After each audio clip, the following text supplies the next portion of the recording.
Welcome to the Foul Play YouTube channel.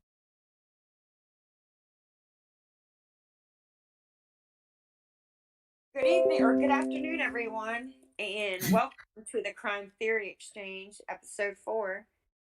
Today we're going to kind of take a break from Making a Murderer and discuss some other true crime cases. The Alec Baldwin Rust shooting being the main one, and as well as a couple of other things. I think that all of us are well aware that at the end of October of this year, Alec Baldwin was on the set of a independent production of a film, a cowboy western. I think it was set in like the 1850s, and there is a lot of there's a lot of information that's come out that there had been the entire film production had been plagued with not only very seriously concerning accidents involving weapons. It appears that and I think his stunt double it was that got shot in the foot a few days prior to this. And they had just had several people walk off the set, and it appears that you know from a recently filed lawsuit that when Alec Baldwin shot Helena, I think that's how you pronounce her name, Hutchins, she, the scene they were rehearsing for did not require him to fire the weapon. There's allegations of perhaps someone coming in and sabotaging them by planting real bullets in a box full of blanks. It's going to be interesting to see how this plays out. So, why don't we do what Jax does on the open mic, and we'll all go down the row and introduce ourselves. Alice. Hi everyone, thanks for joining us tonight. Nice to see you in chat. Checking conviction. Hi everybody, glad to see you. Been away for a while, but glad to be back. Glad to have you. Jack 61. Hello. Welcome to our podcast today from Southwest Michigan. 50 degrees. Woo! Heat wave. Heat wave. I think that's about what it is here in Florida. It got down in the 30s last night. I didn't want to get out of bed this morning. Bird. Ooh, That's cold. That's cold for Florida. Yeah, it is. Orange Grove trouble. Yeah, especially this early. I mean, it's not even winter yet, right? I don't Right. think. Yeah. So I saw a TikTok last night. This woman in Texas who kind of lives off the grid. She was saying it's going to be a long, cold winter, and she was naming all the reasons why, and they were all like nature things, like the squirrel started harvesting acorns much earlier than normal. The birds that are normally there in November showed up in October. Just weird things, and I wonder how accurate that is. It's kind of weird, like if you pay attention to nature, like if you're like I live in the city, so my nature is basically my backyard, right? So I noticed it. I noticed the squirrels. I noticed the tree leaves on the trees turning color way before they normally did. So yeah, there were some nature changes.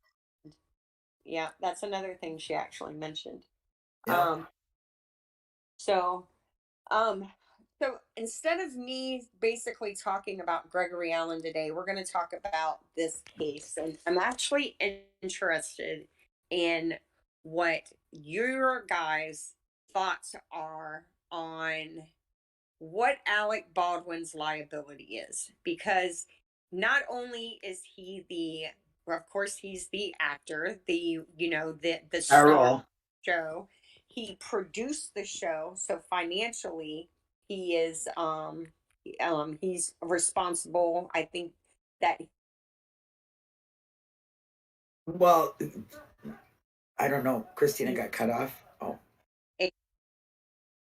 Yeah, no, I'm here. And Oh, okay.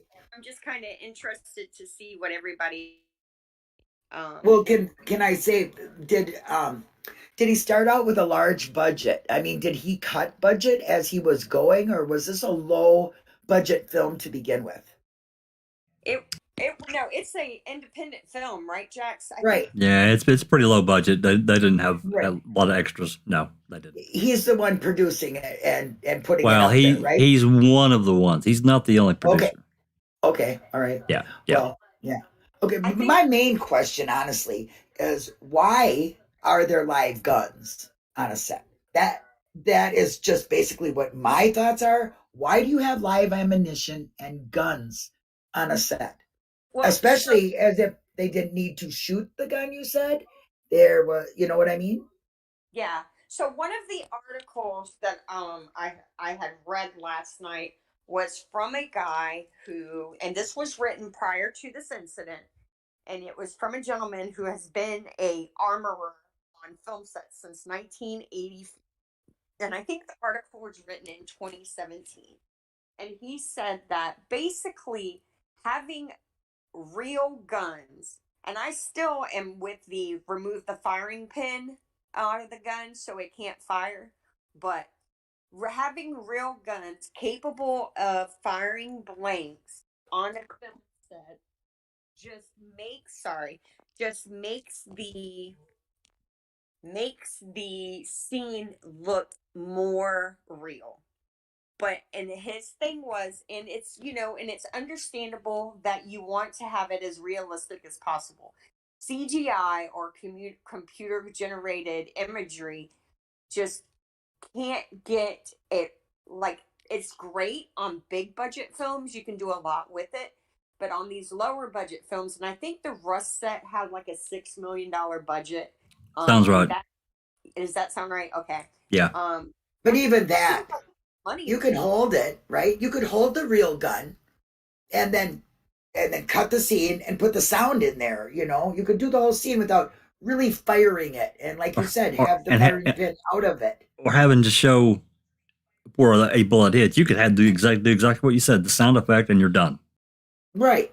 I mean, so to me, that's a solution. But you'd think they would have learned from when that guy got killed in Brandon Lee. 1996. But my whole thing is, why is there a real gun with real firing bullets? If you didn't have the bullets, the gun itself is not going to do you no harm by pointing it at somebody if it's not loaded. Okay? Well, you can use a real gun. You can show it. You could hold it. You could point it. But it doesn't have to be loaded. Well, but it's supposed to be. Go ahead, Alice. I'm sorry. Technology is a lot different now compared to what it was back in 96 or 93 or when Brandon Lee got shot. I mean, I remember that happening, and he got shot on set, and it was a bunch of people were shooting guns at them, and they didn't know where the actual one came from and stuff like that. But I understand what Linda's saying is, I mean, especially now with the CGI and everything like that and video editing and stuff like that, why no shoot a real gun, get that sound effect, and then put the sound effect on? Yeah. But yeah. When it comes to movies and things like that, a lot of them say there's nothing better than the real thing. That's fine. But not with murders. This is murder as far as I'm concerned, because somebody put real bullets and real guns next to a fake prop gun. So whoever did that, in my eyes, is responsible. That would be the responsible person. That's what the armorer's for, though, Linda. You know what I mean? That's what the armorer is for. The armorer is the one that's supposed to handle these guns and things like that before getting handed over to anybody. You know what I mean? So why was the gun no double checked, triple checked, quadruple checked to make sure it wasn't live? Here's what I heard. I'll tell you two separate. I'm going to read this right here first so we know where we're at on this PDF. And this particular PDF is talking about these people taking a a civil suit against Alec Baldwin. And the third paragraph now says Alec Baldwin intentionally, without just cause or excuse, cocked and fired the loaded gun, even though the upcoming scene to be filmed did not call for cocking the firearm, said Mitchell's complaint. Now, I read some other articles about this. Allegedly, earlier in the day, some of them had been out target shooting with live ammunition, a real gun. Now, did this real gun end up on that cart that was sitting there? Now, there was a cart sitting there near Baldwin, and there were 3 or 4 guns on it. And this prop master, I guess they call it a prop master. I read another article that said that anytime that guns are going to be used on a movie set, there was one person that's in charge of that, period. They run the gambit. They're responsible for everything. How a live gun or a real gun and live bullets got there, you got me. Smart. Yeah, Smart Duck wants to know, is it real bullets or blanks that failed? No, it was a real bullet. Real it was bullets, real. yeah. So there was an actual real gun next to a prop gun. Several prop guns. Prop guns. Whoever is in charge of them is the person that I would find in charge of or responsible for this murder. Now, Alec Baldwin, for being producer and being responsible for the whole crew, because he is, he would have to have some liability in that, I would imagine. But what about the fact, Linda, what about the fact that he had no business pointing a gun at her and firing it? Yeah. But then that's full responsibility. Yeah, well, see, we don't know what the conversations were going on when he did that. Exactly. Did she tell him, hey, grab that? I want to see what that. There could have been. We just don't know. Yeah, we don't know the backstory. Exactly. But from in mind, this is the media. You know what I mean? Right. We can't believe everything that we're reading in the media when it comes to things. Yeah, we can look at it and we know that we've got our own common sense, especially when it comes to cases and things like that. But just because one article is saying one thing and another article is saying another, it's hard to believe. Yeah, you got to weed in between what you find to be true and what not. And I guess the only way you could do that would be in court, and even then you'd have to question. Well, here's the thing: the cops haven't charged him. Oh, they haven't charged anybody in this. No, nobody. And well, I find that very strange. Here's the other thing. So I don't think this has been widely publicized, but so Hannah Gutierrez Reed was the armorer, and this was her second film. She is the daughter of a well-known Hollywood armorer named Thel Reed, who got his start on the movie Tombstone, and we all know Tombstone. Yeah. I'll be your Huckleberry. And my favorite saying out of that whole film, I just love Doc Holliday. Yeah. Well, but even if he does, even if they are, I'm sorry. No, I just wanted to finish my comment, and because I wanted to say that as the producer, he's in charge of the budgeting. So his decision to hire a armorer who had only worked on one film, who got a scathing review because Nicolas Cage said she was horrible on the film, and it's like they just made and the woman that was killed, Miss Helena Hutchins, she had surrendered equipment trying to keep the staff, the back operators, they were having to drive over almost an hour each way to the film set. And she was trying to produce or to come up with money to get them hotels closer to the set. And she actually surrendered equipment rentals to give more money to put into the hotel fund. And it wasn't allocated to them. They actually made shirts back in Atlanta at the production office making fun of the crew who was complaining about having to drive an hour. But yeah, that's that's inside fighting and stuff like that. Do you think that they made sure there was a real gun there, so somebody got hurt? Do you think there's somebody that has an angst for something that would do that? I think that the cops are doing the right thing by, and as long as they are genuinely investigating this to find out what went wrong. Now, what concerns me is I want to know why, because Alec Baldwin has a horrific temper. I mean, yes, nobody likes to work with that guy. He's an asshole to work in, and he's got that reputation. He does. If you go on YouTube and you type in Alec Baldwin is an asshole, it'll bring up dozens of videos Alec Baldwin's an asshole. Media. They've made these clips of him, like he punched a female reporter in the face. Wow. Yeah, so he's an asshole when he's mad. And was he angry at her, and did he think that he could just say, boom, you're dead? Was he responsible for the guns at all, though? I mean, see, I keep on going back to, there was real guns there with real bullets on a cart that was supposed to be a safe. No, that's the prop master. That's their responsibility. See, well, he has liability. He is the oldest person. He is the one with the most experience. He is producing the film. He should have, and he's had years of experience around weapons. He should have, and that's the thing. If you read these, like the rules and the recommendations for how to handle live weapons on set, it's pretty straightforward. You're supposed to, before you fire a gun at someone, you always assume that it's loaded until to see that it's not.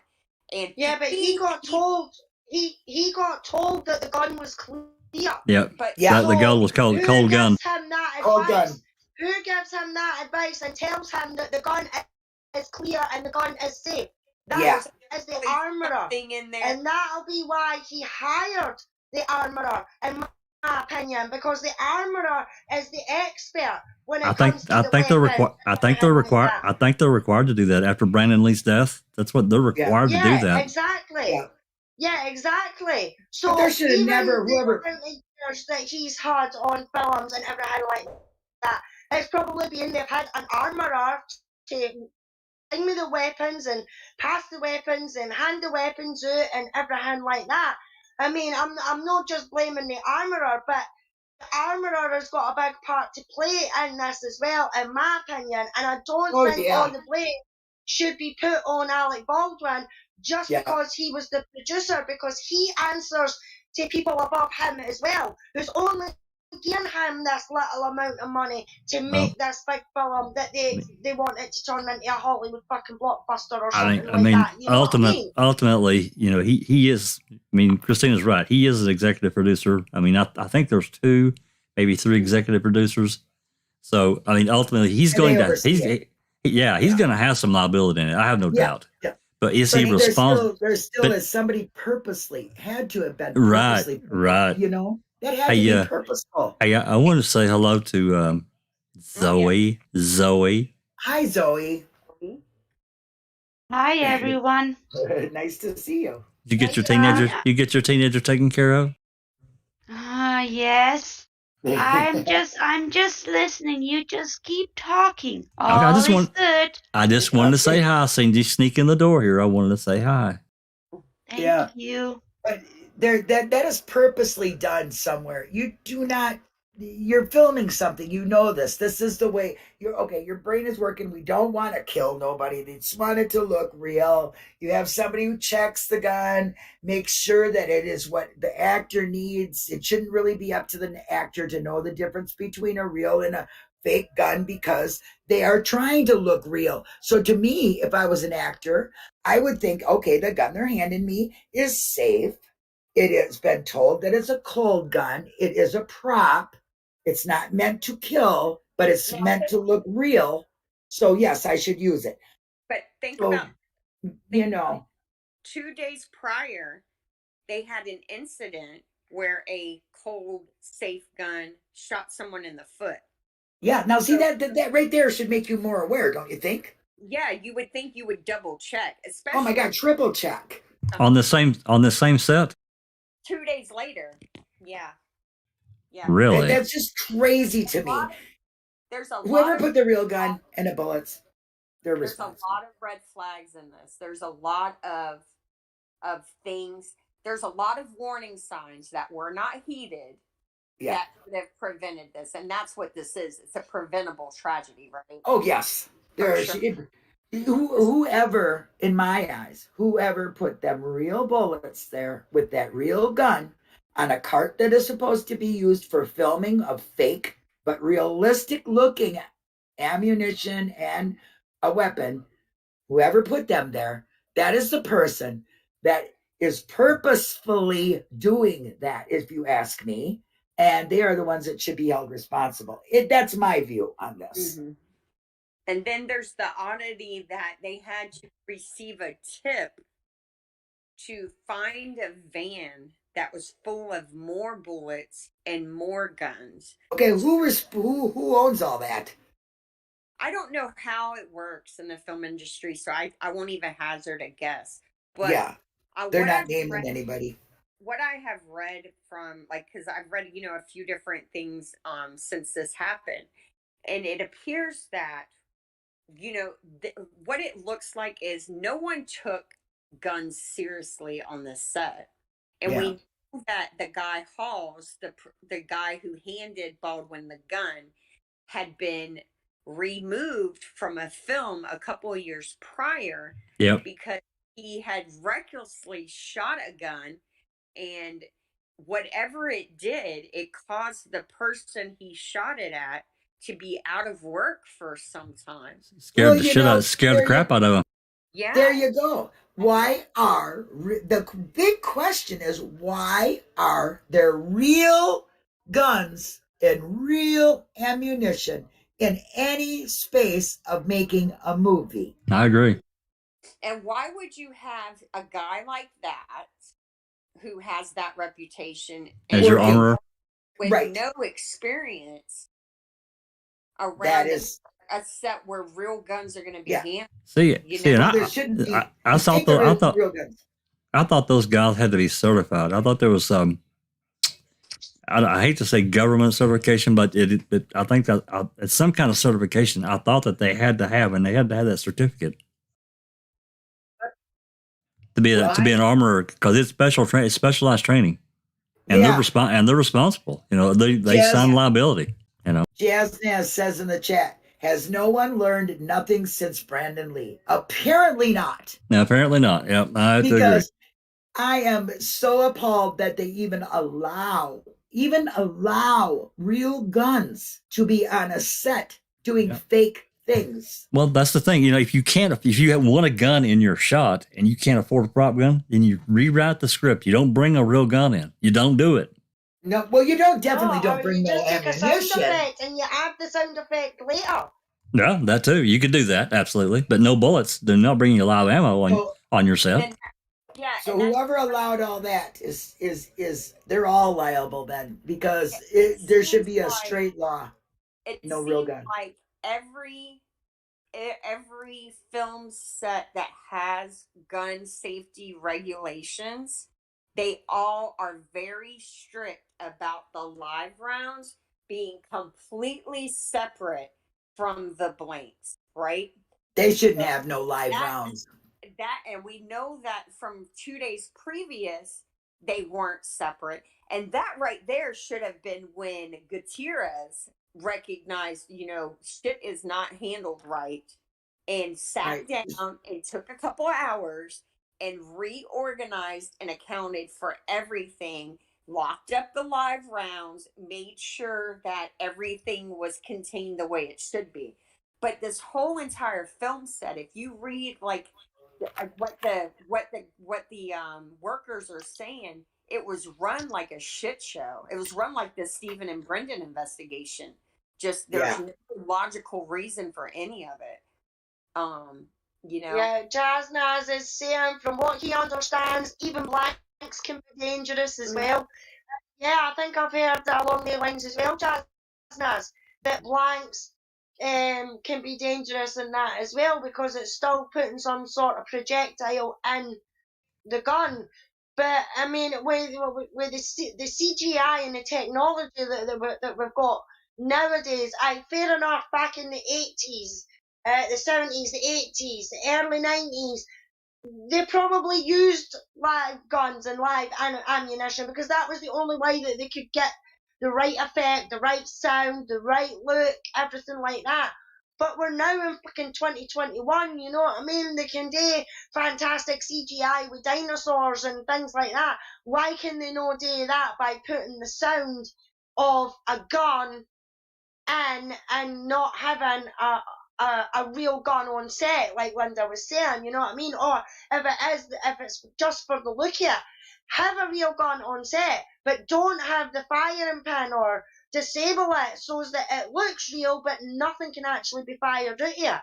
I don't think there should be allowed a real gun anywhere near that set, because it's obviously they cannot handle that. They proved that with other people's lives. There's a quote right here. It says here above this, the lady that got killed, the film's armorer, who was responsible for the guns and ammunition on set, has said she does not know how a live round came to be in the weapon. Yeah. Who's she? Not know that? Yeah. Who is she? I thought it was a dude. What? No. It was a she. But that was the armorer. Do they have another guy with her? Do they have a set of rules that we could read on what is supposed to be allowed as far as ammunition? There is. Well, I included a article. It's called. Hold on, I'll find it on mine. It is called. I think it's like industry gun. I'll find. Is that the one you sent me?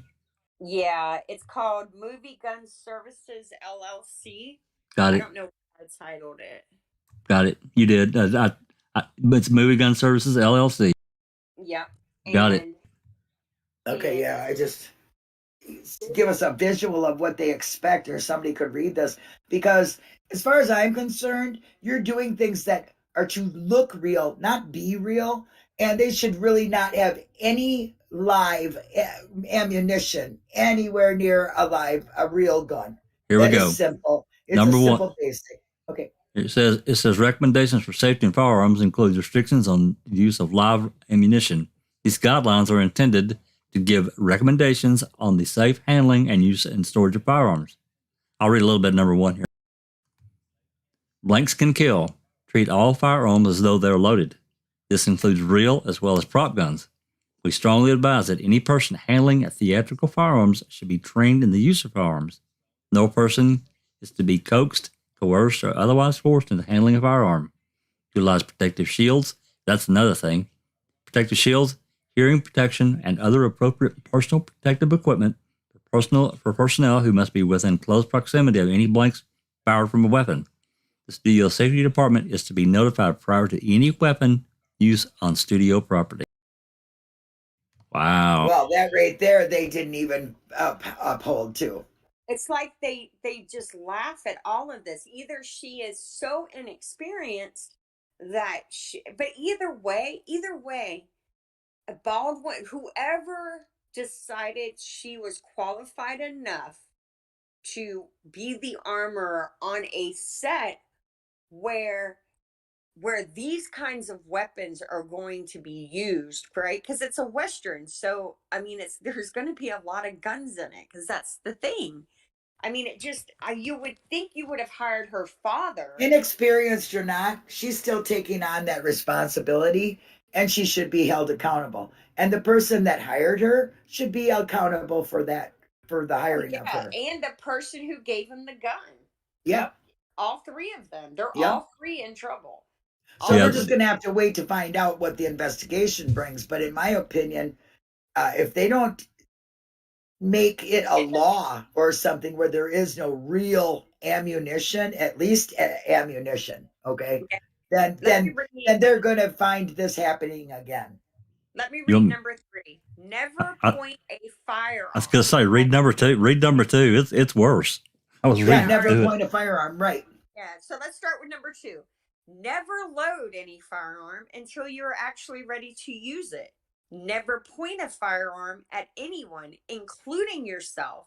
And if called upon to do so, consult the property master or other safety representative, such as the first assistant director or stage manager. Once loaded, a firearm should never be cocked or readied for discharge until it is actually called for on the set. Consider that whatever you point the gun at, that object will be destroyed.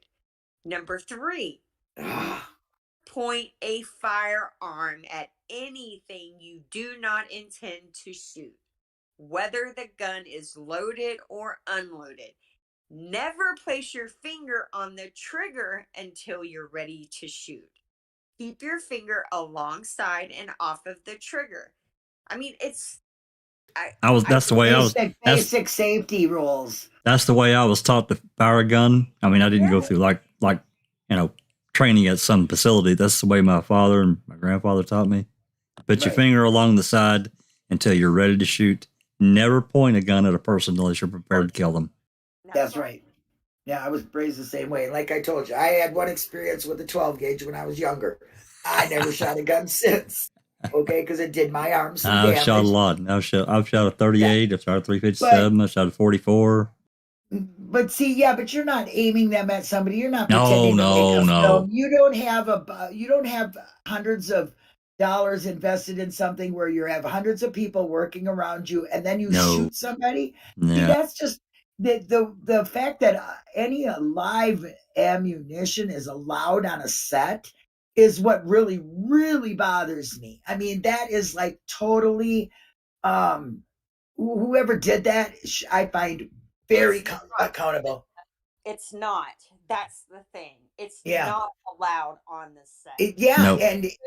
And they're breaking rules. They don't even go by the basic rules. And they shouldn't be handling any of that. Look at number 6. Look at number 6, Christina. Maintain a distance of at least 20 feet between fire muzzle of the firearm and any object or person being fired upon. Yeah, this is ridiculous that there was anything allowed to kill anybody. After the guy got shot in the foot 3 days prior, Alec Baldwin, as the producer, should have recognized that his armorer was not capable of doing her job. Not confident. He should have stopped all of that until there was somebody responsible, right? That's right. He should have fired her and got someone else. Yep. Not only is he an executive producer of this production, he is the senior experienced person. He should have recognized the danger she posed. Oh yeah. And I mean, it don't sound like they even followed the basic rules here. They didn't. I mean, at all. They didn't. And I have to know why. Now that these allegations have been made public that he wasn't supposed to fire the gun at her, the scene did not call for that. I think there has to be an investigation and an explanation for why he shot her to begin with. I agree. And I really think the people that brought the real ammunition should be brought forward, because that's an absolute no. I just don't. I don't see how you can get around that. Here's the property masters. You can see it there. The property masters' responsibilities. Read it. And they possession, control, distribution of all guns on set, all firearms to be used in the production. Yeah. Whether the company owned or rented or privately owned are to be given to the property master. Yep. So she or he is in charge.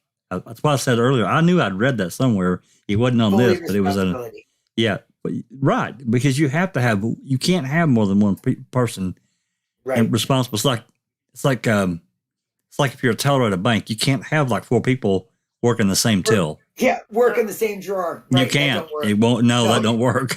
Yeah, no. Who do you find responsible that took the 50 cents or $150,000? That's right. I mean? Yeah, exactly. Right. No, it sounds like they were just really lapsed on this. That maybe because he felt that he was this big actor, he didn't need to follow these rules. That he was saving money on getting people that would be cheaper. So I see fault there.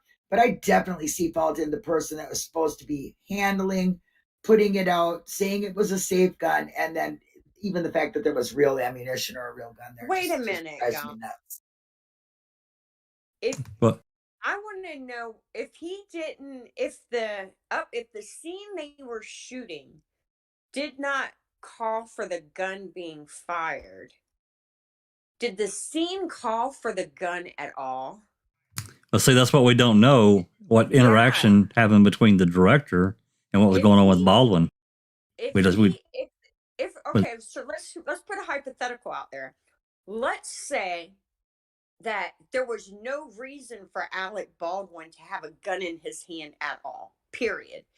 And he, for whatever reason, asked the assistant director, Halls, to give him the gun. Halls gave him the gun. He pointed it at her and shot her with it. What, I mean... Yeah, that's... I don't know. What I'm saying? I mean, I do. Totally do. There is so much information that needs to be determined. Why would she file this lawsuit and say that? I don't know. I feel like they're going to try and, I think anyone who's making this allegation, they're going to settle quickly, right? They're going to pay them to get their mouth shut. Yeah, probably. And in my opinion, Christina, I think all these people that are coming out with lawsuits and everything like that, they're all just trying to cover their own ass. Yep, I agree. It. You know what I mean? They're not bothered about actual fucking rules or regulations or anything like that, because if they were, they would have put up Mary a stink before the film even started, or as the film was progressing, seeing what they were doing wrong and say something about it. You know what I mean? So for me, all these people that are coming out and now making lawsuits and saying Alex to blame for this, or so-and-so's to blame for that, or so-and-so, they're all just covering their own fucking arses, and they're blaming everybody else bar themselves and taking the blame for themselves, no matter what it was that they should have been doing. And you know, if somebody's wrote doing something somewhere in the right place at the right time with the right date or whatever, you know what I mean?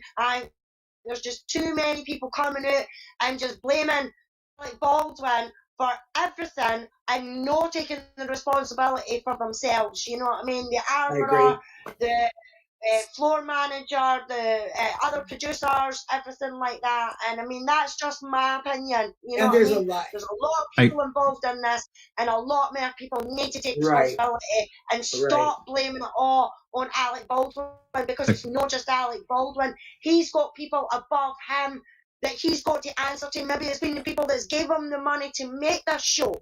Right. You know what I mean? Can I say something here? So remember that as well. He's got people that he's answered to, and maybe he has brought some of these things to them, but they went, you know what I mean?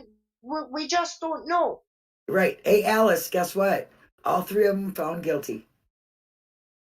Good. Oh, really? Yeah. Oh, right. I'm going to... Oh. I had to tell you. Christine, I have a question. Do you know? And I really, when I looked, I didn't really see anything, but I didn't really dig too deep. What has there been anything from the local law enforcement? Have they said anything at all?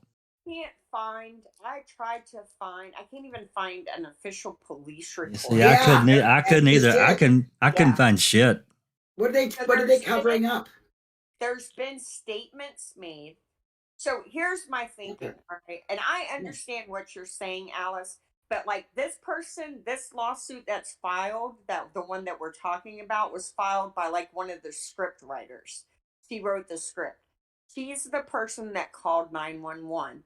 I believe she's also the person who tipped law enforcement off to the fact that they had stashed additional weapons and bullets in the van, and kind of parked it offset somewhere, like to where it couldn't be seen. So I think that it's going to be interesting to see how her lawsuit plays out, because I think she's watching what's being done, and she's not liking that they're trying to shift the narrative, and she wants the truth to be told. From all I have read, the woman that was killed, Miss Hutchins, was a genuinely good person. Yes. It's Yep. always it's like Billy Joel said, all the good die young. That's right. And but Alec Baldwin was the person who put up the money for the movie. Yep. He was the person he's the senior. He's the one with the most experience on set, and that's by his choice, because he hired people who have very little experience to help him make a film, and that's such a poor choice. Seemed like they had no experience, Christina, to me. What is it, Chad? It seemed to me like she or he or whoever the hell had almost zero experience, because they didn't take this shit seriously at all. They both had the guy who handed him the gun has worked a handful of films, like less than 5 fingers worth. And same with Gutierrez, like 3 or 4 films total. And the first film she was in, it was like as an extra. She wasn't even an armorer. This is only her second film as an armorer. And it's, and she's, I think somebody said she was former military, but I don't think I've seen any corroboration of that. Look at number 2 on this next list here. Live ammunition shall not be used under circumstances where a desired special effect can be achieved by using conventional special effects techniques by a qualified and licensed special effects technician. Wow. Right. Yeah. I just don't see how Alec Baldwin is going to be able to minimize his culpability in all this. And they're all culpable, but you know what? He's rich, and he'll find a way out of it. So speaking of that, why don't you pull up? Becca told me about this poor kid. It's either, I think it's the guy's name is Bryant. I don't remember his last name off the top of my head. Bryant Ellis. That's what it is. Sorry, I remember. Oh, okay. All right, and I believe it's his father is a supporter of Stephen and Brendan, and was talking to Becca, and he was 18 years old. He's a low IQ kid like Brendan. Him and his buddy, they were over at Bryant's mom's house. They had drunk I think they did some shots of whiskey. They'd smoked a couple bowls of weed. And Bryant had got a gun out from underneath his mama's bed without permission. And shot his friend. His friend pointed it at him, and they were laughing about it. Bryant took the gun from his friend, pointed it at him, and accidentally killed him. Yep. Called 911. Didn't try and cover it up. Was completely honest about drinking and smoking weed. Yep. Told the truth from day one. Yep. And now he's in prison. Which PDF is that one? I'm looking, I can't find it. Sorry, he got 20 years in prison. Yep. And it was a total accidental death. Yeah.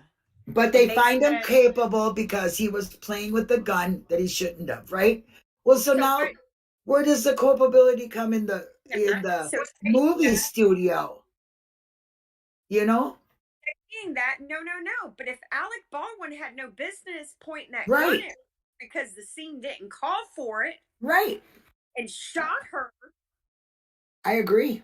He should be responsible. If the scene isn't If the scene is not calling for you to have a gun out, why is it there? Why are you playing with it? Are they asking him to maybe hold the gun so maybe they can get lighting or, staging something? Was that the time? Why would that woman put in that lawsuit? The scene did not call for it. Yeah, right there. That's a kicker. There's more to it. Yeah. I'm telling you, the reason it took them a few days to file it is because they got to word it in a way get Baldwin's attention without exposing everything they could. Right? I just got to wonder if anything was rolling, any audio or even video was rolling at the time. That's what I'm thinking. Yeah. Was there anything? Yeah. Is there anything? We have to wait for the investigation. They all of a sudden it was a big thing. Bam, bam. You know what I mean? You get, he did this. Then you hear about it for 3 days and then boop, nothing. Well, the news cycle changes. Well, the news cycle changes, and I get that, but still, Yeah, but still, this is important. I mean, it's a big deal. Yeah, it is. I mean, they should have learned way back from 1996. And here's the thing. Not only that, but this kid, Brent, is 18. He has zero experience with weapons. He's still a child. He's low IQ. You know what I mean? He's just being a stupid, drunk kid, right? Yep. Alec Baldwin is 63, has wealth of experience with weapons, and knows how dangerous and volatile and how easily they can fire. Hell, 2 days before, his stunt double was shot in the foot. That should have put up a red flag against all of the guns that are there. Yeah, it should have put up a red flag that Hannah Gutierrez-Reed was not capable of handling the job. Yeah, she wasn't qualified. Whoever is putting their fingers there with her or whatever, she should have been. It should have been taken care of right there. Well, wait a minute, we don't need no casualties here. She should have been fired. If she can't be present during when something's going to be going on with a weapon, she has to appoint a designee that is also qualified to do it. Right. And so she's capable. She's capable, and more than. Dark Side of the Moon says she heard that they said there was recording, but then they said it wasn't rolling when it happened. Now, see, that says a lot to me. Me too. It says that there is something, but they're going to claim there isn't. That says that somebody. Yeah, so that means that they were recording. And then prior to the cops getting there, they went back and they erased it. That's what happened. Yeah. Oh, I'm sorry. Wow. Do you think that they're gonna really do? I mean, since we're not hearing anything about it, do you think that they're gonna go back and look at this and look at it for what it is? That there was real bullets there. There was real guns. He was using it at a time that it did not call for it. That he had been hard to work with. That he hires people that are not capable of doing the job. Do you really think they're going to do that? So for me, or Jax, what's your opinion on that first, and then I'll give you. Well, I mean, it's not just one thing. You got multiple. To me, you've got multiple issues. Number one, the responsibility of Alec Baldwin and whoever else. I don't know who else is there. Basically, maybe somebody helping shadow fund, whatever. Mm-hmm. You've got them that are responsible for putting the right people, especially when somebody could die. You got to get the right personnel. And I understand he's trying to make they're trying to cut costs wherever they can, but you can't skimp on that. So that's going to leave them open for some, I think, pretty serious liability. Jail time. I mean, there's there's some negligence there. I mean, I don't know if y'all see that or not, but there is some serious negligence because Christina just talked about. She's mentioned that stunt person got shot in the effing foot. 2 days prior, 3 days prior, whatever it was. So, damn, there's multiple issues, and I wouldn't be surprised if there's not some kind of charges for at least one or two people and a big payout. Smart Duck says if they weren't recording, why was he firing the gun? Yep. Why were they? Yeah, that's the thing. We don't know if they were ad libbing, if he was jaw jacking and saying. Well, I mean, there could have been something else going on. We just don't know the interaction, and that's key to me. That's everything. Yeah. Or do you think? My main question was: do you think they're going to really investigate it and go break it down, like I was saying, or do you think they're going to allow people to just do these civil suits and like get it over with under the table, quiet? Let's not.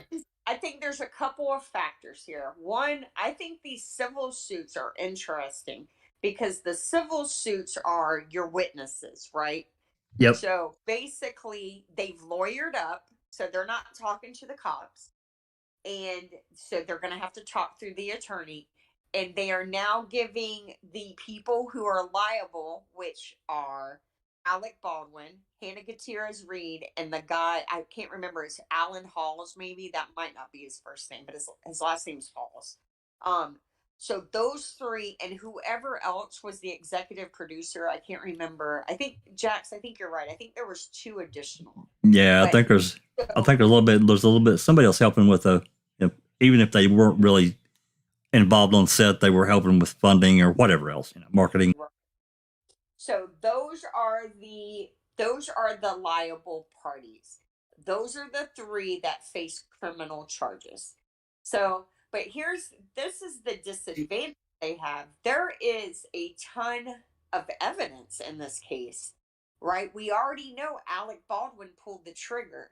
We know it's on the record, okay? And it's a legal filing that he wasn't supposed to be shooting it at that time. So, but we also have on record that it was a cold gun given to him. They told him it was a cold gun. That's right. And we also have on the record that 2 days prior, a person was shot and nothing was done on the set. That's huge. That's huge. Right. Do you remember when they were making the Twilight Zone and they had that major helicopter crash? Yes. Now, who was responsible for that? That falls down in the same kind of thing. Even though it wasn't a gun, it was still a prop. It was something they were doing. Somebody was not, obviously couldn't handle whatever happened. I never knew what happened to that even. Maybe I don't remember. Yeah, I remember. But there's a lot of incidents that happen on set. I don't even know what you're talking about. What helicopter accident? What happened? Yeah, they were filming The Twilight Zone, and there was a director. I don't know if it was a director, but the helicopter went down, and I know it at killed least a bunch of people. Yeah, this back in the 80s. Yeah. Okay. All right. I'm just my main thing is for bringing it up is that there's a lot of these incidents, a lot that we don't even hear about what the outcome is. So I'm kind of curious if they're going to just shove this under the table, and that's my fear. What happened with the how is the helicopter accident relative to what we're talking about? I'm confused. Because it's a set on-set accident. Yes. I'm just trying to say there are on-set accidents. And people died. People die that get shoved under the table. Here's the biggest thing about that. So that was in the 80s. So that's prior to the internet. Right.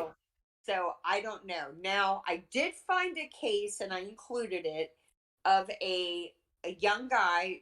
His first name is Johan. I think his last name was like Olaf. In Australia, while shooting a video, he was shot and killed with a gun that should have fired a blank. And I included those articles. One of them, it was like in Brisbane, I think.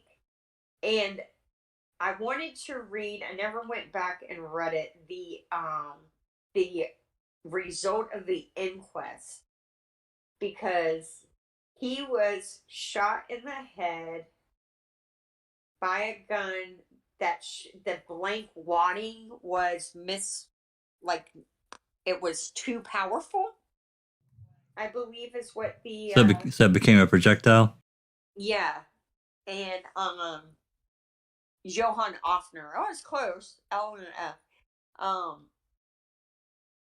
Is this here? Scroll down a little bit because I can't find my copy.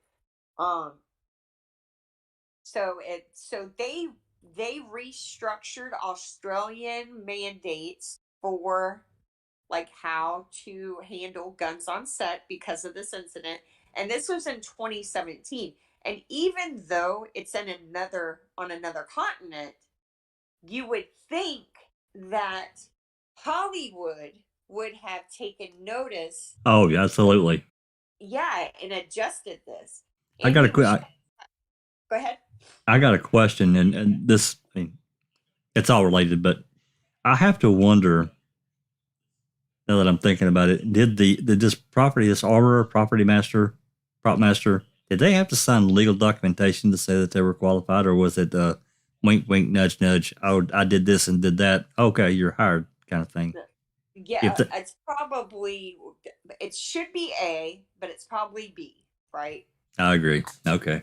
I think that a lot of I think the only reason she's getting any jobs at all is because of who her dad is.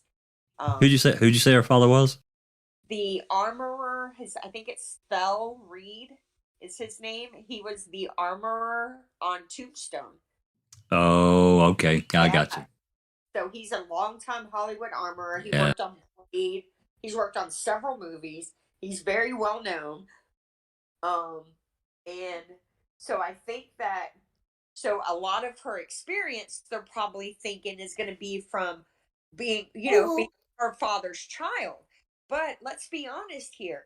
Hollywood kids don't go and hang out on film set. They blow their parents' money on shit that they're filming for social media, right?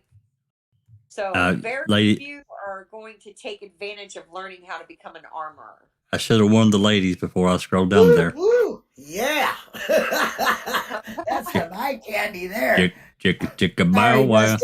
Rest in peace there, good looking. Holy wow, look at that six pack. And look at the below. Yeah, he's got a six pack with a turbo. Yeah, he does. Woo-hoo. Anyway, sorry that he's passed away. But my whole thing of bringing that up, Christina, was that this has gone on for a long time about incidents on set that lessons should have been learned. You know?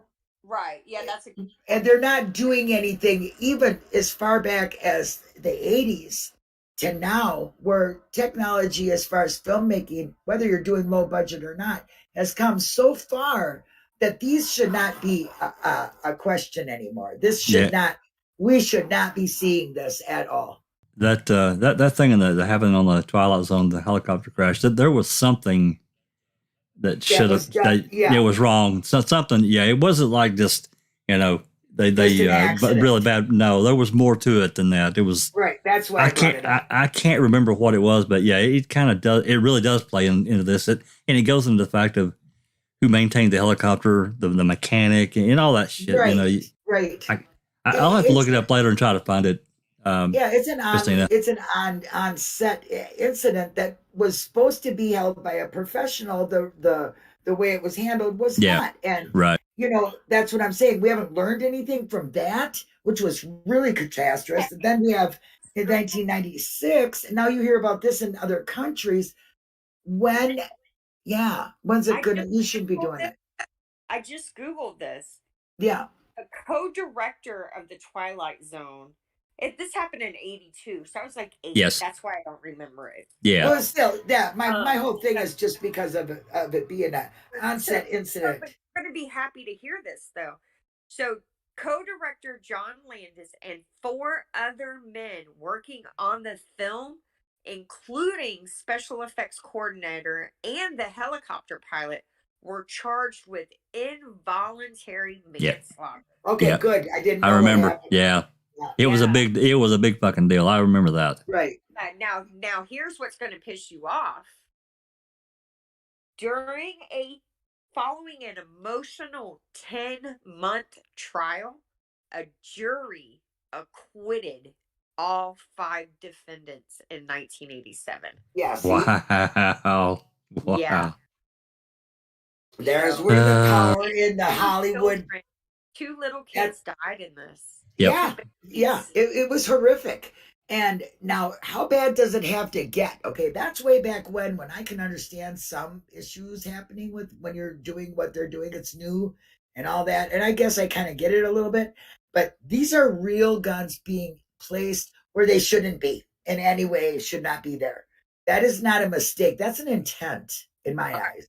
So the prosecution's case was that it says the defense maintained that the crash was an accident that could not have been predicted, while the prosecution claimed Landis and his crew had been reckless and violated laws regarding child actors, including regulations about working conditions and hours. Now, here's the thing. Maybe they could not have prevented a helicopter crash, but they damn sure could have they damn sure could have prevented what happened to this young woman. It was Vic Morrow was in that crash too, the adult. I remember he was another actor been around for a while. Yep. So so when is it gonna, when are they gonna stop, or when are they gonna be liable and held liable to these kind of things that, to me, real life bullets and a real life gun have no intent, should never be there. So somebody intentionally put that there. And that means that they should, as far as I'm concerned, be held liable. They should be charged with a minimum manslaughter. Minimum. Yes. And now, are we gonna, because they're rich and famous, are we not gonna see anything, and it's all gonna be dealt with in civil suits, and nobody will have learned a lesson, and this will happen again in 10 years? It's going to depend on what her family pushes for. I don't know. Where did this happen again? New Mexico? New Mexico's pretty strict. They're pretty, they've been known to hold people accountable for stuff. It's going to be interesting. It's really, I'm surprised, honestly, I'm surprised they tried I'm surprised that when I looked this up, that they indicted these people on the Twilight Zone movie, right? Because helicopter accidents are, helicopters fail. They really do. So, but what happened here, I don't think you can get out of not charging someone. I think at minimum, Gutierrez, it's going to be interesting whether Alec Baldwin gets charged. Gutierrez, Reed, and Halls will definitely be charged. One, because they don't have any clout. They're not A-list actors. And two, as the guy who handed him the gun and telling him it didn't have bullets in it. Yeah. Yet there's an article where the guy said he thought he saw 3 bullets in it, but he told him it was cold anyway. Yeah, now what the hell? I mean, don't you hand to somebody an open, like if it's got a reel on it, I don't know what they're called, the chamber where you put the guns. Isn't that like out of it when you hand it to a person and they close it after they've checked it themselves? It should be. It should. Yeah, I think just even common sense wasn't used here. So somebody should really be held liable for it. I really do. I guess we're just going to have to wait and see what the investigation brings. But to me, I if they have another incident like this, then you know what? That's just plain ridiculous. They shouldn't have this. We shouldn't even be talking about this now, since the Brendan case, Brendan or whatever that is. Brandon Lee. Yeah, I'm sorry, Chuck Lee. Yeah, Chuck Lee. Yeah, we should not be talking about this from that. And there should never have been no live bullet or live guns. 2, 3, 1. There should have been none. Linda, that's the thing. There's not supposed to be. Right. Yeah. So who did that? That's got to be the person held liable. And then yet again, you go back to 2 days prior. Yeah. Someone shot himself in the foot. Right. So who allowed Gutierrez ammunition? Who allowed her to remain on set? The producer. Most culpability. Because Alec Baldwin, I guess, if he hired her. She should have been fired immediately. They should have brought someone in way more competent who went through everything and made sure there weren't any more bullets mixed in with blanks. Right. Yeah. Exactly. She should have been fired. And you know what? They're going to say, well, we had a low budget. We had to be close to the time. So I figured, well, she'd learned her lesson, blah, blah, blah, blah. You know what I mean? Doesn't cost any money to remove bullets and live bullets from the goddamn set. Come on.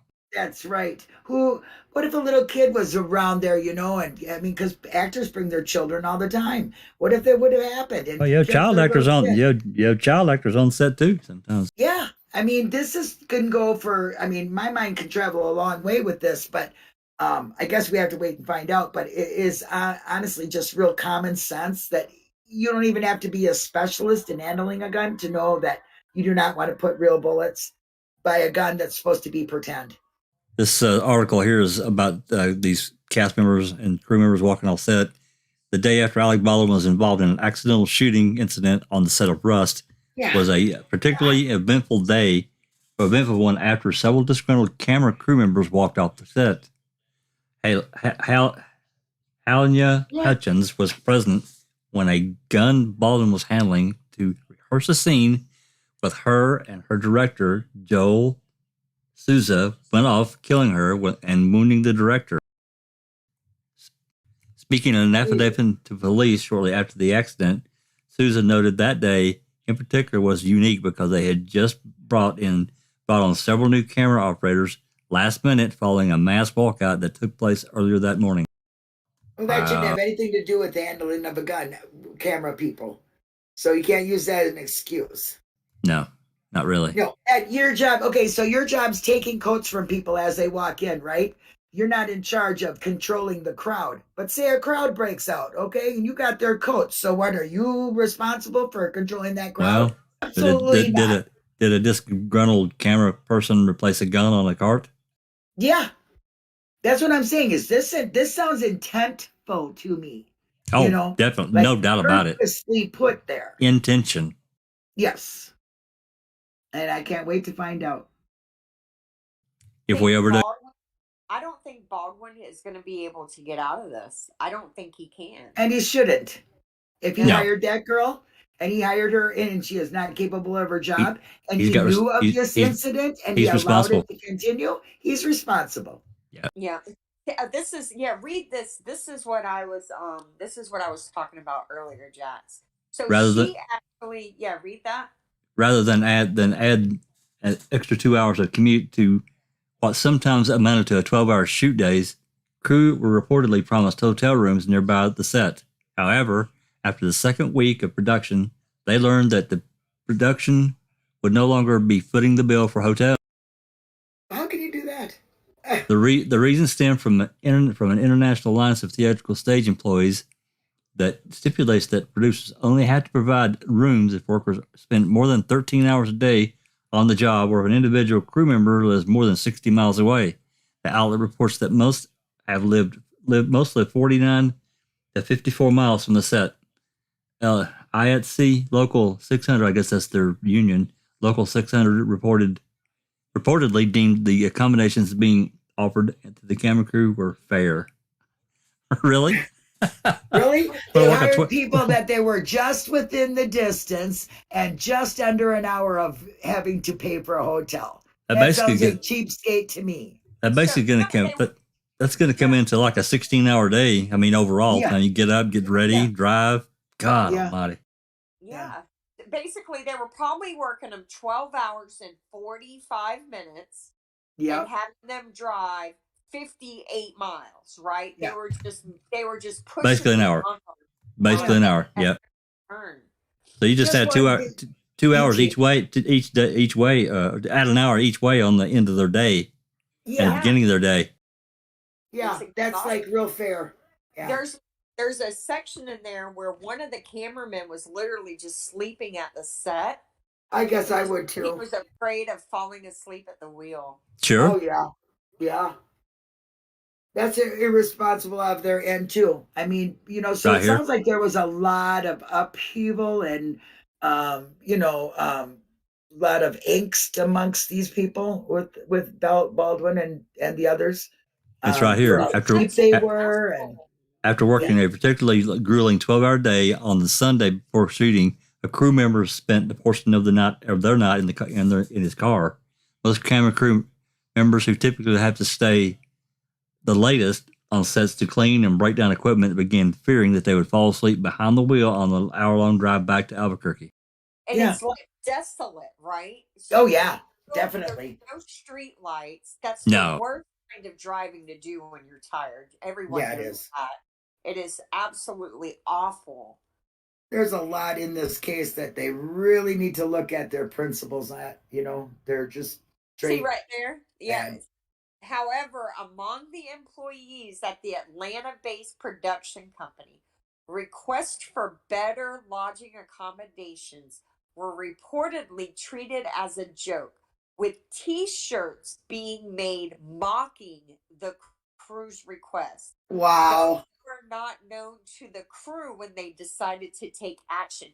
So if they had already decided to walk off the set before they heard they made shirts making fun of them, do you know how bad they were being treated? Oh, yeah. Wow. Yep. So I find Alec Baldwin capable of being responsible for a lot of this. is The it money possible? factors. Is it possible one of these employees was mad enough to sabotage the set? Yeah, That's what I'm thinking. That's what I'm thinking. It has to be intent. I think it's purposely done. But it still does not alleviate their negligence and the No. responsibility Right. Not of at all. her, because she should have. You're supposed to account for every bullet. Yeah, you're They supposed are to be. very strict. If you read the article I linked, that guy, it was written in 2017. He explains exactly why you run it very, you're firm, but you work with your client, but you're very firm about what you allow and what you don't allow on a set. Exactly. You almost have to be militaristic about it. Yeah, and that's how it reads. Actually, that's a good word for it, Jax. So I'm going to tell you what it is. Alec Baldwin's an asshole. He's a hothead. He likes to be the one in control. He likes to be the one that says what to do, right? So he's got inexperienced young kids that he can boss around. And this is what happens when you put inexperience with live weapons. Well, yeah.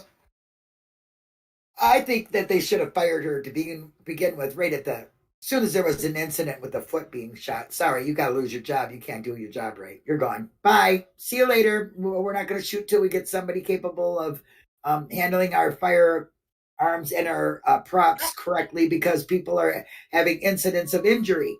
Boom. Easily said. Massive wake-up call, right? That should have been, oh my God, I almost killed someone. Yeah. But it was an inconvenience. Yeah, they're treating it as, we got a setback now. Fuck it, we're not gonna put out somebody new who's more experienced. She's certified. That was just an incident. It could have been that person's fault. Blah blah blah blah blah. Excuses. So now that we've switched to that, Jax, will you load the Travis Scott document? Yes. Yeah, because a journalist for the New York Times or the New York Post, I can't remember which one, wrote this article. I found it a couple of days ago. I think I might have posted it in the office a couple of days ago, but we did it here as well. And it says, it's like Travis Scott and his girlfriend or wife, Kylie, and Alec Baldwin and his wife. It's like they're just, back to normal. No big deal. It's been a few weeks. Let's just go about our life. We didn't. Well, Travis Scott never showed no remorse at all. Now, what did Travis Scott do? Tell me what he do. He had a concert that was, people were getting poked with needles, and there was a festival called the Astrofest in Houston, Texas, a couple of weeks ago. Is that where the wall of people, some people got crushed? Okay, Well, all right. there's a couple of different things going on. Yeah, people were getting pricked with needles and shit too. So yes, there was. It was definitely, the VIP section was way overpacked. It was a very humid, hot day. A lot of concert goers had bought a lot of merch or merchandise. So they're like in 75-degree weather with hoodies on. A lot of them are on hallucinogenics, which raises your temperature. They're dancing. They're packed in like sardines, and so their body temperature just never has a chance to cool down. So that caused some of it. Then there are rumors, which we haven't heard anything else about that. And that prick in the neck was done by was a security guard. An EMT first responder reported that a security guard trying to direct people out of the VIP zone was pricked in the neck and then friggin' fell down and then started foaming at the mouth. And they gave him that stuff that they give heroin addicts. Narcan? Yep. Narcan? Yep. Thankfully, they gave him Narcan. They brought him back. But then come to find out, Narcan was used on several of the people who were injured in the concert. So there's going on. Now, the problem with so there's a few different things with Travis Scott. Travis Scott has been arrested for inciting riots at his show. And he did it again at Astrofest. He tells them what, Christina? What's he tell them? Run in. He encouraged the crowd to bum rush the stage. Yep. Oh, they did. And they did. And the other thing is, he sponsored Astrofest, much like Alec Baldwin sponsored the filming of Rust.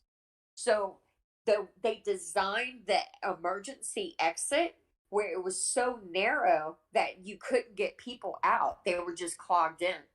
They were side to side, nothing from the front or back.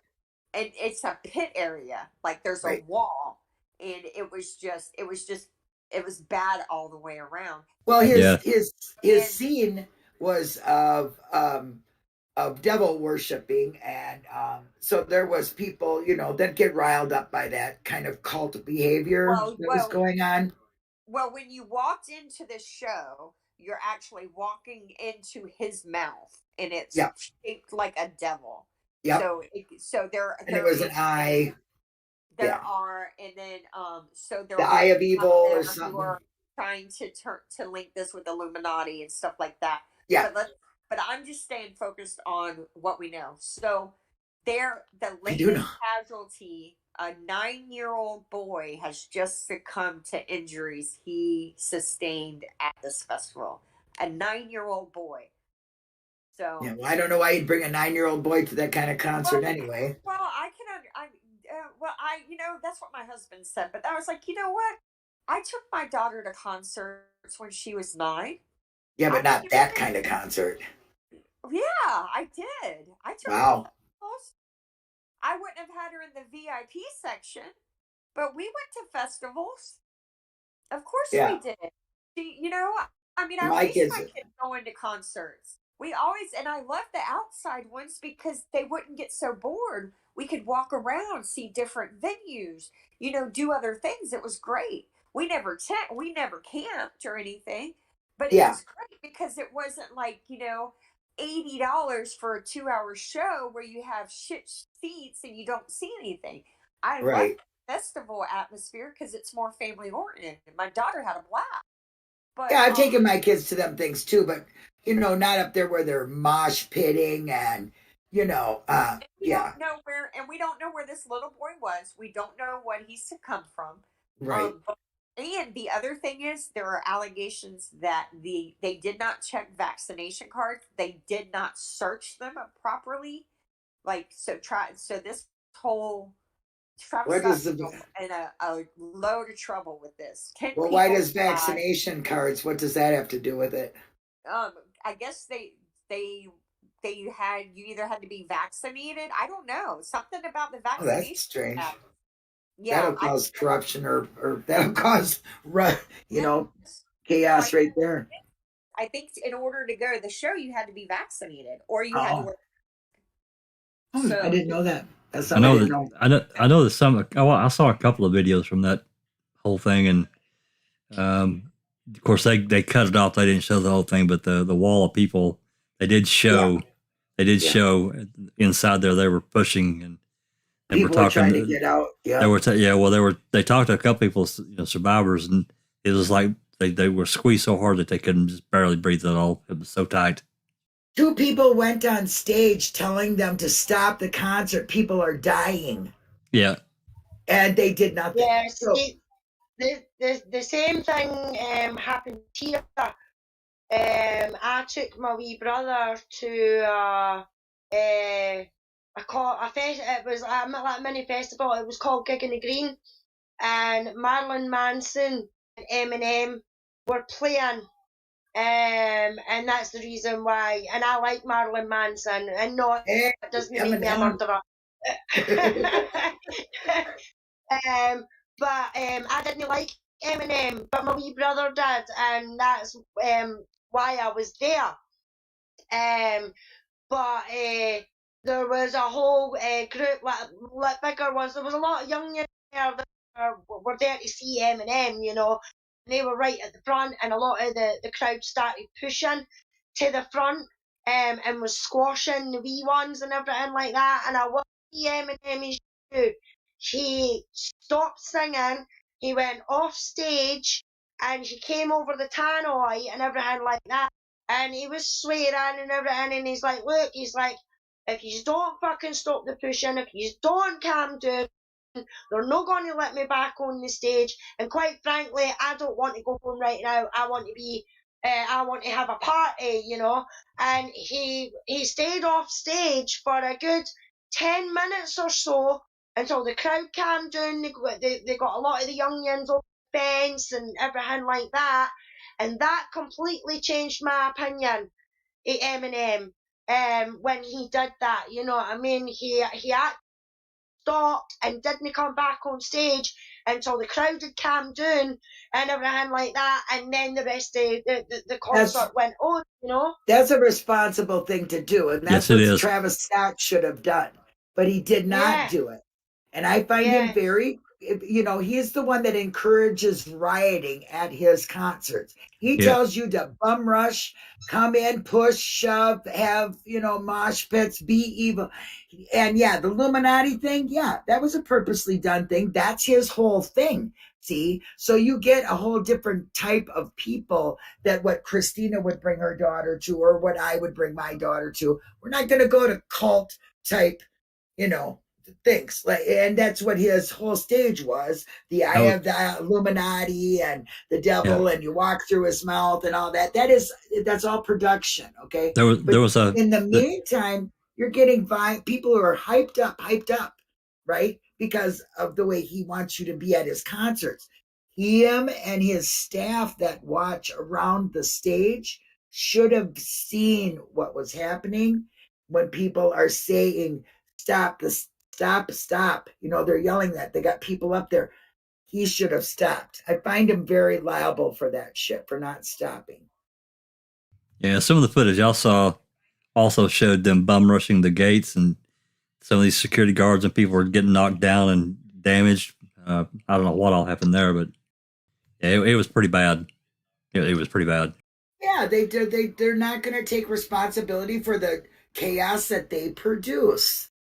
They have produced this chaos. He wanted people to do this, but yet, you have to have the availability of exiting correctly. The whole stage or the whole atmosphere was not set up correctly, from what I understand. There was 2 exits from the side, none from the back, and none from the front.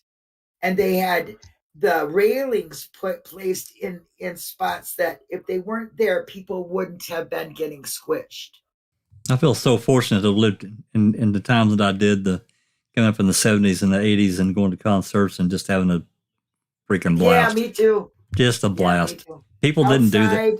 People none of did. them rails. Yeah, No, we didn't do people that. didn't. They didn't do that.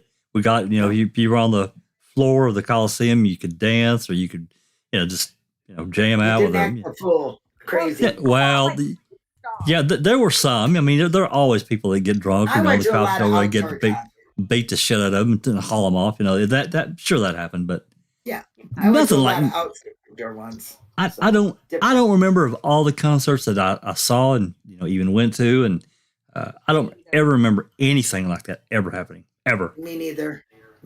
Now I've been to I like all kinds of music, so I've been to Metallica shows. And I took my kid to a Metallica show, but when I was younger, when I was in my teenage years, and I went to a Metallica show, I would gravitate to the younger crowd, right? So these are the people that are bringing in the bottles and that they're dropping acid while they're there or doing other hard drugs while they're there. So they're the ones that are going to, if there's going to be a conflict, they're the ones that are going to cause the conflict. When I attended shows with my child, I would kind of gravitate to the ones that had their children or the older couples. So I was in a better area. And I don't know, but like Dark Side said, the Travis Scott concert was not I could not imagine, even if I thought I wanted to take my daughter to a Travis Scott concert. I'm going to tell you right now, if I had to walk through a demon mouth to get inside of it, I would have turned around and went home. Yeah. See, I'm not for all that demon worshiping. Whether you believe whatever your choice of religion is, I got a problem walking in the devil's mouth. Me too. I'm with you on that. I hear you all the way. That's what I'm saying. You got a certain type of people that go to these kind of concerts. So they really should have a super spider awareness, about that kind of thing. Be prepared. So what do you mean you don't want that? What do you mean you don't like devils? Yeah, we got to I want to talk about one other thing, but I just want to say something about what this article says. So, because Rhonda's going to be coming on in a few minutes, but so the point of this article was that these people are acting like they haven't just caused the death of others. Like they're over the grieving process. It's no big deal. Heartless. Life goes on. They're they're so self-absorbed. It's impossible for them to even contemplate. Like for me, if I had harmed someone, and I would be thinking of how their family, you know what I'm saying? I would just I would be miserable at what I had done. They don't have any empathy. No, they don't. They don't. Well, Kylie Jenner has really got a lot to say for herself, saying the shit she has and the posts she's made and cheers and all this, whatever. She's disgusting, actually. Is she one of the sisters of Kendall Jenner? She's the girlfriend of Travis Scott. I know she was. It's Kylie. She's disgusting. Oh no, it is Jenner, isn't it? But she's a Kardashian. Yeah. Yep. Oh yeah, she's a Kardashian. Oh yeah. She's the youngest one, and she is disgusting. Oh, okay. So she's the younger sister of Kendall. Yeah. She's the very youngest of the Jenners, right? Gotcha. She's fixing to have her second child with Travis. Yeah. So, she's also the richest female in the United States. What? She was last year, the richest, youngest. Yes, she was the youngest, richest. Oh, maybe the youngest. Maybe the youngest. 21 years old. Yeah, maybe the youngest. I was going to say, but if we talk about Oprah Winfrey, she's got billions of dollars. Yeah. All I know is that they are exactly what Christina was saying. They're so self-absorbed that they just think, okay, so one day I'll hang my hat and I won't say nothing and I'll say, I'm sorry. Next day, party on. Let's keep going. Right. Yeah. It's like, oh, I grieved, or I was appropriately saddened. Now it's time to go back to being all about me. Yeah, I had a flat tire. They changed it. Oh, well, let's move on. Yeah. It says they couldn't even stay off social media for a minute. Kendall Jenner, who posted a photo of herself sipping a drink backstage, didn't take the image down right after the tragedy. Wow. Instead, look at what she did. Yeah, instead simply she altered it, deleting the caption and adding a mountain peak emoji in reference to Scott's Utopia mountain stage set. Yeah. Great. What a slap in your face, right? What a disgusting person. Wow. Just take it. If you screwed up, take it down and apologize and move on. Yeah, exactly. I didn't think, honestly, like, I'm not a fan of Kim Kardashian. I'm not either. Kind of growing a little bit on her if she's truly going to become a criminal defense attorney. Let me just say, yeah, I'm with you on that. Just for sure. She's. I mean, how many people have probably sent her about Brenda, and she's just got to cherry pick which ones that she wants to fucking take on, you know. And that's just me, you know what I mean. I know what I've seen of her, and I'm not impressed. The only Neither thing am I. I've ever seen her do that impressed me was try and free wrongfully convicted prisoners. Other than that, there's nothing that woman has done that has impressed me. I'm not impressed at all. It's all about their big butts and their makeup, man. I'm telling you, they are so they have a mirror in front of them everywhere they go. They're all about the big bank accounts. What they're all about. Yeah. They are. I mean, they are what a lot of young girls in America strive to be. Unfortunately. Yeah, unfortunately, that's a model that I don't want my grandchildren looking at and wanting to be. Yeah, they're not looking at this 19-year-old young lady that just became an astronaut. Yeah, she's worked her ass off to get that. I promise you, physically and mentally. Congratulations to her. What a feat to I think her name. I think there's Alyssa Compton. I think's her name. Well, good. That's what needs to be heard by young girls and see that. Not this kind of thing. Because if you ask me, Travis Scott is 100% responsible for the way they set up his concerts. He has a way they want it set up, and what he asks and how he pumps up people, and you get a crowd pumped up like that, you are not going to have a good outcome. I don't care. It's going to be interesting. Why? And he has legitimately been arrested. He's done this before. Yeah, he has been, because prior to these festivals, there are meetings with security and the entertainer, and they tell them, this is what we need you to do. And at his show in Arkansas, he intentionally did not listen, and he never does.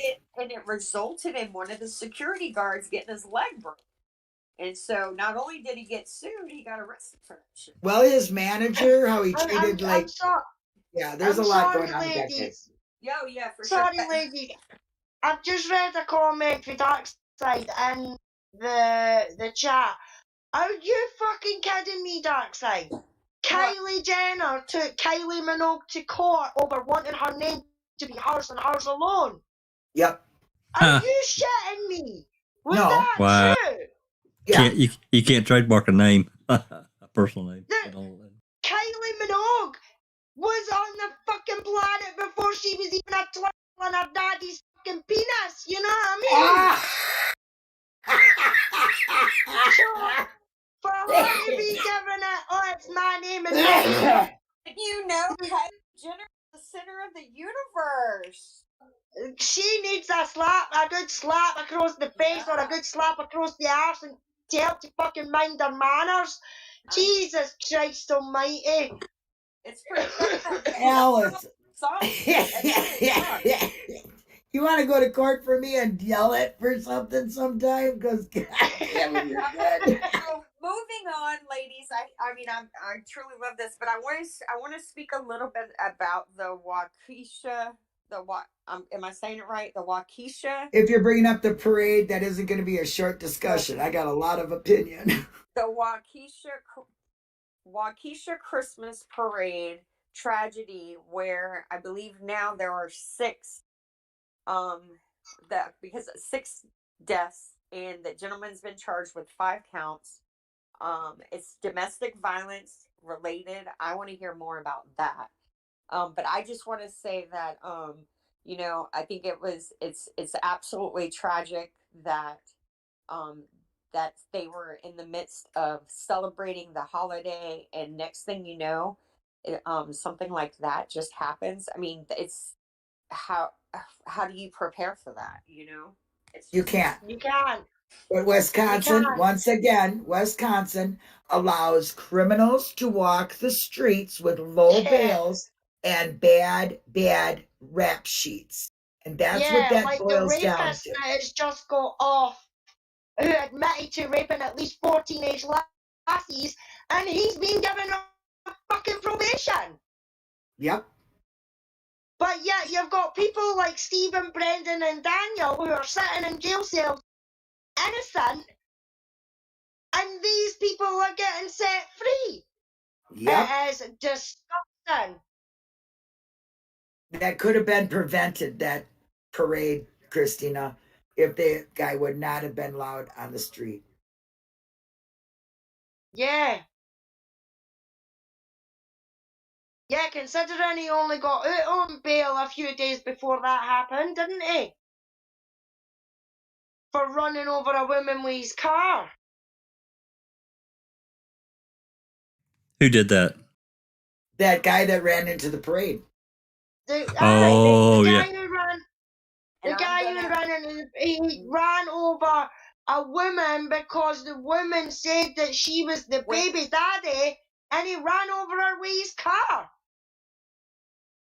Yeah, it's just crazy. I wish we could. I know there's awareness on it, but there has to be something we can do to prevent these tragedies. I almost think that there has to be stricter domestic violence based offenses.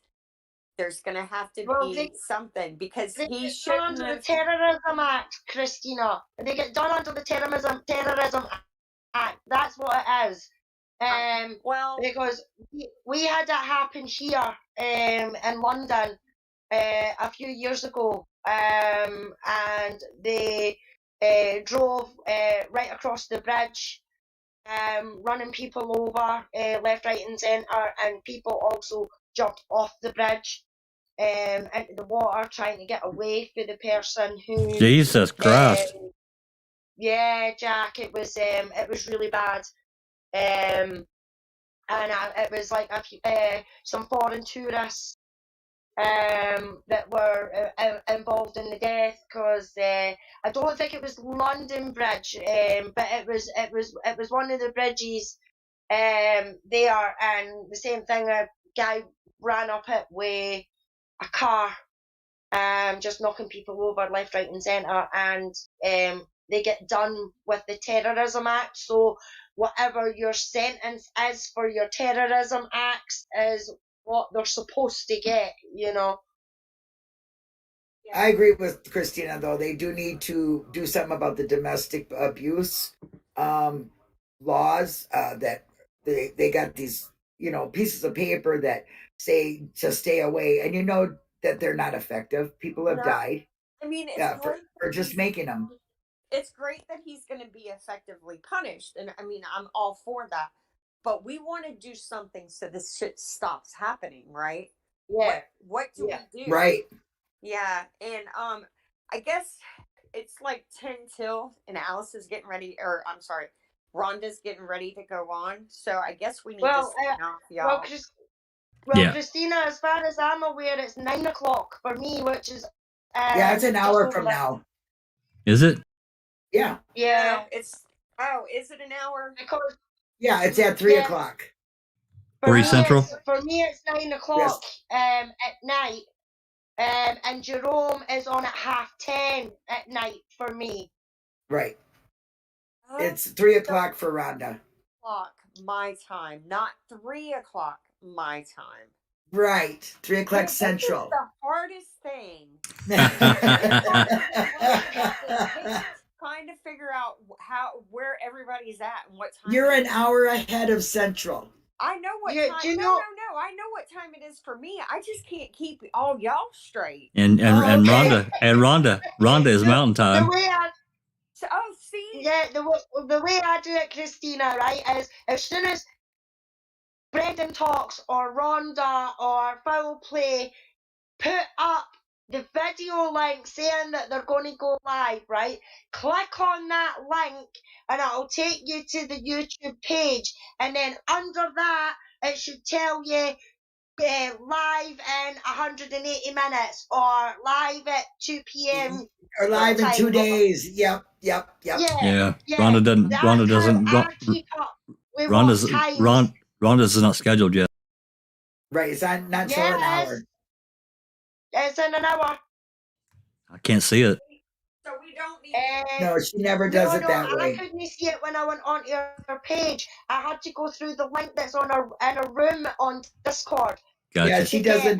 doesn't get them linked to her YouTube when they're gonna go live. I've put it in the chat and that as well, Jack, and I've put Thank John's you. in the chat as well. Thank you. So you can talk about this longer. Okay, well that's good.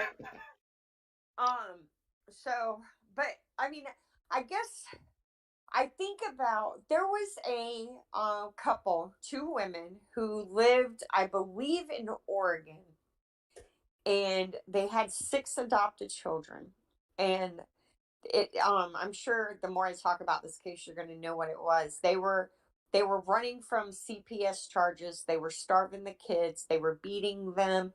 The Tillman case? I don't know their last name, but the women were right, and their adopted children were African American. And I know what you're talking about. That she drove the car off the cliff in California and killed them that's so all. sad. They recovered almost all of the bodies. All the killed children were drugged. It's clear she was doing like 80 when she went off the road, so it was intentional. Yeah.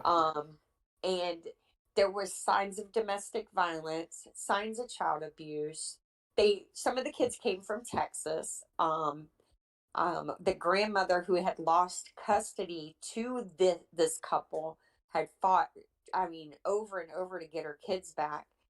There was a couple who had called CPS in Oregon to say, hey, these kids are sneaking out of their house and coming to my house and asking us for food.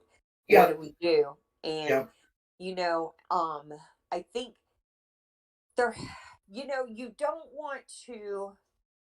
don't want to punish someone who, after the first time, they realize that the behavior is wrong and they correct it. But there has to be people in the position who can recognize who's a problem and who isn't, right? Because look at the long list of crimes that are being these people are being let out. I'm sorry, if you are violent against a human being and you're found to be guilty of that, or even if you're being charged with that, you need to be held in jail until you are convicted of that, because you come out and you do what that person has, that little thin piece of paper to try to keep you away. It doesn't do no good. But see, you can't, if you have to structure it. It needs to be, the thing of it is unfortunately, we know that people will use allegations of domestic violence as a tool to try and control others. So you have to be presumed innocent. You have to be presumed innocent until you go to court. But I feel like, he used a vehicle as a weapon, and I just don't know how we could have prevented it. And I feel like we have to think about how we could have.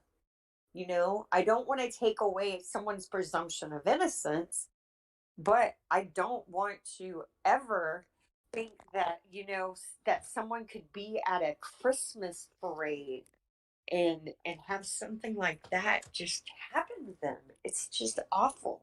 And can you imagine his girlfriend? What is she thinking? Right. What how devastated must she be that the father of her children did this? I mean, it's just tragic all the way around. And of course it's Wisconsin. So of course they're going to make a statement and he'll get the maximum. I won't be surprised if he doesn't get charged federally now that Alice has brought it up and he doesn't get the death penalty. Because Wisconsin loves to make examples out of folks, but yet they don't choose the right folks to make examples out of because, Ken Kratz is allowed to do what he wants to do and gets a laughable sentence. Well, as long as Leah lets him. Yeah, there you go. But I just, I was heartbroken to learn that domestic violence was at the heart of that. And like I said, I haven't done a lot of looking into it, but I don't know. I don't know what to do. And speaking of, I think it was in Australia. One of the saddest cases I heard about was this guy was in a fight with his wife, and he had his child, and they were coming over this bridge, and he stopped at the highest point, and he just got out of the car in the middle of rush hour traffic, and he threw her off. Oh my God. It was awful. I mean, the Wow. first who had to look for the body friggin' had PTSD for years. I bet they did. Yeah, I mean, and it was all. I mean, who does that? What? You know what? I'm thinking about. You said that right now. Of course, I've been to Florida many times in my life. I'm thinking about that bridge that comes up over the St. Johns River and how that. You know what I'm talking about? Yeah, exactly. It's a huge. Goes way the hell up. That story. That's when you said he got to the highest point. I'm thinking to myself, man, I've been across a lot of bridges, but that bridge is really unique. And I think to myself, if somebody drove the top of that bridge and threw out Superman, they probably would be damaged, if not dead. Yeah, it's high. It is so high. It's actually, you know what? That's funny you mentioned that bridge because it's by my mom's house. Really? And, yeah, and so as a kid, I used to get like seasickness going over it. Like I don't know what to call it. I call it seasickness because I would get nauseous and dizzy. Like a vertigo. Like a vertigo. Like vertigo. Yeah, exactly. Perfect word. And it is, and people have committed suicide off that bridge. Wow. Like, people have driven for a couple, 2-3 hours and jumped off of it. It was actually designed that high. They were going to do this thing called the Cross Florida Barge Canal. Yeah. So they wanted to be able to have a straight channel to access from the Gulf of Mexico to the to the Atlantic Ocean. Gotcha. Yeah. Yeah. But it was like in Eisenhower's time, I think. And the funding dried up, something came up, something happened, and it never worked out. But yeah, that bridge is high. Oh, it's huge. It's a huge freaking bridge. For what it's over, it's like, and it's in the middle of nowhere. I know. Yeah, it's like out of nowhere, you're going over this 1/2-mile high bridge, and you look down, and there's this little itty bitty river. Well, several times when we've been down, especially my brother and I, on down where the St. Johns runs into the Atlantic. We would fit. There's another bridge. Now, of course, it's a much smaller bridge, but it still wasn't tiny. We did whatever we had to properly do to fish legally. We weren't looking for catch, Moby Dick. We were just trying to catch whatever. Well, these guys, there were actually 2 sets of them. They were netting off that bridge, and that was a huge no-no. Apparently, of course, we're tourists. We didn't have any idea. We're standing there fishing, and this game warden came up, or whatever the hell they call them there, and he caught them. They got in trouble. They were they were throwing, they were slinging the net off the bridge. Of course, people around there weren't too happy about that, but whatever, everybody's there to fish and do whatever. Yeah, Yeah. you just each their own, right? But they Right. got caught. That's Yeah, they got caught. Well, I mean, because you can cast net for shrimp, but you can't cast net for fish in Florida. I don't know if you can do it in other states, but you can't do it in Florida. So I think only certain times. That just depends on the locality. Well, I might want to differ you on that, Sunshine. They might not be able to do it legally, but I know a lot of people that do do net like that in Florida. I don't even remember what they were actually fishing or what they were netting for, but I think it was for fish. And I just know that warden walked up and he said, maybe it's the time, you're talking now. Well, I'm talking about the early 80s, so late 70s. So I don't know if the rules have changed since then. I just know that he took their net, he put them, then he called for another car and they took them away. I do know that. Yeah, they got in trouble. Yeah. Yeah, they can't do it. I mean, of course you can do it, but I don't even know with a license. Even if you had a license, I don't think you can net for fish. Net for fish, especially from a bridge. Yeah. Yeah. I don't think it's legal, but I've seen people do it. Oh, I'm sure. Oh, yeah. Yeah, my stupid ass nephew has used dynamite in ponds. Oh my God. Wow. So there's like this TikTok. Tell me how you know you were white trash, and I thought about stitching that and like making. I have stories for days about that, but yeah, that's funny. He threw a stick of dynamite into a pond to catch the fish. Oh my God! It went floating. He was like 16. I made him collect every fish, and I made him clean, and I made him freeze every single one of them when I found out of it. Good. Yep. I was livid. His parents thought it was funny. I was pissed. It's such a cheating thing to do, right? Oh yeah. That's like baiting bear. Yeah. Yeah. Or deer. What? Yeah. So that bridge you're talking about, it's funny that you mentioned it again because like I said, my mom lives right there, like literally like an eighth of a mile from that bridge. Wow. And their sheriff's department gets more calls for trespassing bears than they do humans. That's really? They are. Yeah. Trespassing bears. That's crazy. That get in the garbage and stuff. Yeah. Oh yeah. Absolutely. Well, I'm gonna wrap this up. Yeah, great discussion. Absolutely. Happy Thanksgiving to everyone.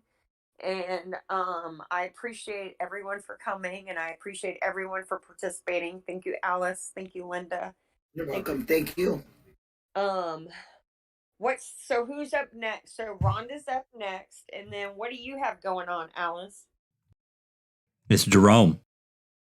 Jerome's at 4:30 with Dr. Silkman. Yeah, the Kennedy conspiracy. Yeah, it was there. The JFK 50-something anniversary. 53rd. Yeah. You know what I read last night? I read that Robert Kennedy was in a car accident with a young woman on. Oh yeah. Chappaquiddick. Chappaquiddick. And killed her. That's right. Yep, got away with it too. Left her in the pond and walked home. That's right. He got away with it. Yeah. And I think that was Edward. That was Edward. That was the young. That was the youngest one. Mm-hmm. Yeah. The one that lived the longest, Teddy. Yep. Yeah. Yeah. He ended up with brain cancer, I think. Yeah, I don't know, but awful. Oh, my dad was corruption there. My dad loved John Kennedy. I've told you all this many times, and Robert too. I mean, my parents did too. If you study Robert Kennedy would have made a better president than John. He was such a human. He had such a human heart. Yeah, and he got shot bad too. Oh my God! I mean, there's actually a documentary that is really good about him that I recommend to everyone. But yeah, he that kid stage that he wasn't going to eat until the president came to see him. This is when Bobby was running, and he didn't eat for like 3 days. What did Bobby Kennedy do? He got on a plane and they went there and he had a talk with him. He said, "Let's have a sandwich," and they brought out sandwiches and they ate together. Yeah, it was really cool. It was really neat. Yeah, but anyway. Yeah, I can't wait to see Dr. Silkman on this. So. Oh yeah, that'd be fun. And I think that's at 4:30 Eastern. Is that right? Am I saying that right? I believe so. 4:30. Yeah. On Jerome's channel. If Alice could link those again, if she's still here. I don't have the link for. I can get you one real quick. Yeah, link Rhonda's and Jerome's so everybody can have it if they want to attend and be part of the discussion. Oh, absolutely. I want to hear what. I mean, I have like I said, I've never really spent any time on the JFK thing because my age isn't to where, like my mom. So September 11th for me is what JFK is for my mom and them, and she was born in 54. So I remember where I was at when September 11th happened. I remember exactly what I was doing. My mom can tell me to the T where she was, what she was wearing, what she had done the morning before, and what they did the entire day after JFK. Absolutely. It stunned the nation. Stunned.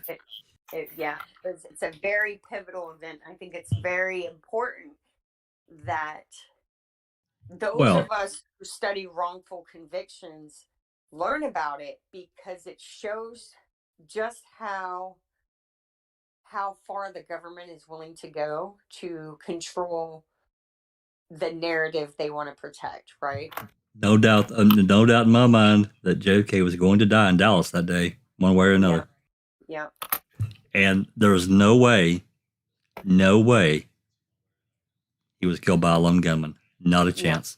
Yeah. Okay, there we go. There's Just Rhonda's and Jerome's links. Please join us. I will Rhonda's at 3:00, and Dr. Silkman, Jerome's channel will be at 4:30. These are both central. That's both Central Time. And I will tell you that Dr. Silkman sent me a link of when he was back really into this stuff, the JFK stuff, that he had written on a forum. Oh my God! Is it good?